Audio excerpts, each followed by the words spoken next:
If you've taken a new job, chances are you are automatically enrolled into a new 401k. You are handed a welcome packet and left wondering what the heck to do. Here's the deal. If you're already contributing to your 401k with each paycheck, you might as well do what you can to not only make, but keep more of your hard earned money. Hi, and welcome back to Stop Being Sold. My name is Michelle, and I'm here with Brian. And in today's video, we're breaking down the 6 critical questions that you need to ask about your new 401k as soon as possible, because knowing these answers could lead to either saving and earning more than you thought you could, or missing out on opportunities to make better returns in the long run. So, Brian, let's get to it. The first question that needs to be asked is, how is my money invested? Let me start off with this scenario. If you came to me and set up a retirement plan, I would ask you, what are your goals with these funds? What is your risk tolerance? And when will you need access to these funds? Makes sense, right? Yes. Because it's your money and it's your financial future. The problem is that these questions aren't asked when you enroll in a new 401k plan. You're just auto-enrolled and put into a default investment option and given a welcome packet and say, welcome. Yeah, and a packet that's like this thick and difficult to Written read. by attorneys. Yes, exactly. This new way of enrolling plan participants can cost you a lot of money in the long run because you're maybe tossed into a target date fund that doesn't align with your actual goals, your risk tolerance, and one with crazy high fees. Let me ask you this. What if I'm auto-enrolled in a target date fund or a fund that doesn't fit me? Can I opt out or change the default fund so what I'm invested in better aligns with, what I need, my goals and my risk tolerance? What you can do and when you can change your investment options depends on your plan rules. Oh, so You're they're going to all have to, different. Okay. yeah, they're all different. You're going to have to contact HR or even your plan administrator to find out what you can do and not do. Okay. And you don't want to wait to find out the answer. You want to be able to make necessary changes as soon as possible. Here's why. If you're a conservative investor and you've been put in a pretty aggressive fund and the market moves against you, you can lose money rather quickly and vice versa. Right. If you're an aggressive investor and you've been put mainly in bonds and then the stocks take off, you've missed out on opportunity cost. Again, you do not want to wait on this. No, you don't. All right. The next question is, what fees are associated with the default investment? A lot of people believe that 401k funds charge fewer fees than individual investments, but that's not always the case, is it? No, it's not always the case. And if you aren't careful, high fees can eat away at your savings. Right. The first thing you need to know is that 401k fees fall into 3 basic categories. You got your investment fees, your plan administrative fees, and individual service fees. So many fees. So many fees, and they're all different. Investment fees are the largest portion of 401k fees, and they include the cost of investment management and other investment related services. Okay. They're usually charged as a percentage of the assets. Okay. Plan administrator fees cover general management like record keeping, accounting, legal, and trustee services. And then service fees are like an additional administrative fee. They cover features that you opt into, like taking out a 401k loan, rolling 401k investments over to an IRA, or seeking financial advisory services. Okay. Like I said, fees can add up pretty quickly. Yes, they can. Here's the thing. Many 401k participants pay an average all-in fee of 2.22% of their assets. But most 401k account holders will pay a range between 0.2 basis points and 5 full percentage points. Oof. Yes. These percentages may sound small, but they can make a big impact. If your fees are just a fraction of a percentage point higher, that could mean tens of thousands of dollars less in total return. I'm still reeling over that 5% in fees. Oh, yeah. Took my breath away there. All right. Question. How can you lower your fees? First of all, you're not going to get rid of administrative fees. If they're in your plan, they are there and there's nothing you can do about them. Okay. Now, each of the investment options inside your plan have different fees, which you can switch as the plan allows you to. Okay. For example, let's say you have an S&P 500 index fund. It may have a fee around 0.02% compared to a target date fund that could be as high as 0.7%. And I've seen them actually higher than that. Wait, so you said 0.2% versus 0.7? 0.02. 0.02. Okay, 0.02. Well, That's a big difference. It's a huge difference. Yes, 35 times higher fees in some target date funds versus your index funds. This is why you have to get your statements, you have to read them, and you have to know this information.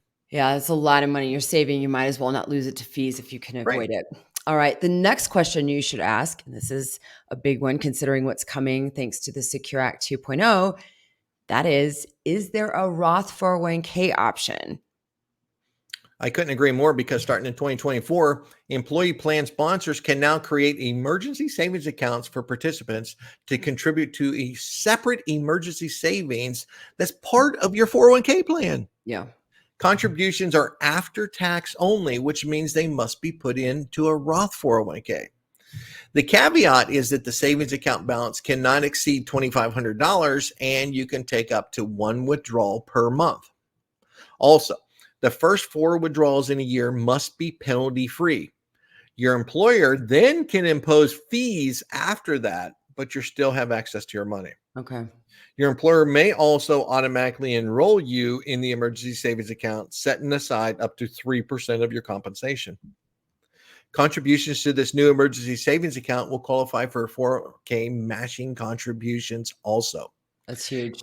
Here's the key though. If you leave the company, the funds can be converted into a Roth investment account or withdrawn because your contributions are always yours to keep. Interesting. Okay. So once it goes into that Roth 401k, it's pretty much fully vested, correct? Yes, yes, Okay. definitely. All right. You mentioned matching contributions, which leads me to the next question that people need to ask. And that is, does your employer provide matching contributions? And if they do, what are the specifics that you need to know? Knowing this and participating in the company match is critical if you want to grow your savings faster without contributing any additional money on your own. Yeah. The 401k match is basically free money for your future. In my opinion, you're not going to get returns like this anywhere else because let's say they match 3% of your 3% contributions, right? Okay. That's 100% return on your money. You're not going to get You're that. not No, going to get that anywhere else. no, you're not. Here's the deal. How much you receive depends on the terms of your 401k plan. Many employers match a percentage of employee contributions up to a certain portion of the total salary. Some match employee contributions up to a certain dollar amount. So each plan does have its own rules when the company match kicks in, though, right? Yeah, some plans will make you wait. You may have to wait like 3 months to even a year to qualify. They Okay. do this because of the high Yeah. turnover ratio with employees today. Makes sense. But there are a lot plans out there that allow you to participate with your first paycheck. It's up to you to find out what your plan rules are. So if you don't know, make sure you call your HR or your plan representative as soon as possible, and then do what you can to contribute at least enough to reach that match amount. There you go. All right. So the final question that needs to be asked is, what is the vesting schedule Mm, for employer contributions? good one. With the amount of Americans changing jobs en masse, this is so critical for all 401k investors to know. It is because vesting schedules prevent 401k investors who don't stay long at a company from taking their employer retired contributions with them when they change jobs. Yeah. The free money you receive through your company match may not be yours to keep and can be taken back if you leave before you're fully vested. And that can take a huge chunk out of your 401k savings, making You it sure can. much lower Yep. than expected. Yes. All right. So, Brian, can you really quickly just explain for people the 3 types of vesting schedules? What do people need to know? Okay. 401k vesting rules vary from employer to employer, Mhm. and there are 3 types of vesting schedules: immediate, graded, and cliffed. Okay. An immediate vesting schedule means you own your employer contribution as soon as you receive it inside your 401k account. Got it. Sounds right. Immediate, right?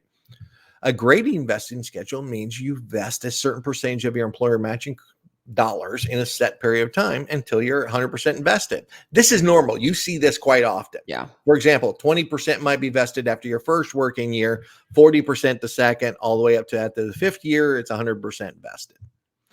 By law, employers must vest employees at least 20% at the end of year 2 and another 20% annually each year thereafter in Okay. that type of schedule. This means by the end of year 6, working for your company, you will be 100% vested For for the the company company match. match. Okay. Now, cliff vesting is when a company requires you to stay employed for a specific amount of time before the money your employer contributed is yours. Employers have up to 3 years to vest employees in this type of vesting schedule. Okay.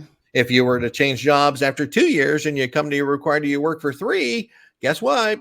You're going to forfeit that money that the company contributed. Okay. There are exceptions, though. You may be able to take ownership of your employer's matching contributions and be 100% invested ahead of schedule. That's correct, right? Yeah, that's right. But only in three different scenarios. Okay. First, when you reach full retirement age. Second, when meeting the company's early retirement age provision, if they have one. Okay. And their third, or in the event that the company retirement plan is fully or permanently terminated. Okay. Good to know. Listen, we're going to drop a link to a video that we did on the 3 big 401k changes in 2024. If you have a 401k, even if it's brand new, even if it's a month old, go check that out. Brian and I mentioned a few things in here, but that video covers everything that you need to know. Yep. Also, if you liked the content of this video, hit that like button. Don't forget to subscribe. Brian and I put out videos on the daily that help you make the best decisions for your financial future. Yep. Brian, before we wrap this up, anything else, any parting words of wisdom from you? When you open it and start that new 401k plan, spend some time to understand what's in it. Yeah. It And is your retirement. read your statements. Read your Read your statements, statement. open your statements, Yeah. then Open read. them. Okay. Step 1, open. Step Step 2, 2, read. read. Exactly. All right. Well, as always, thank you, Brian, for this. And to everyone who watched, we really appreciate it. Thanks, everyone. Have a great day.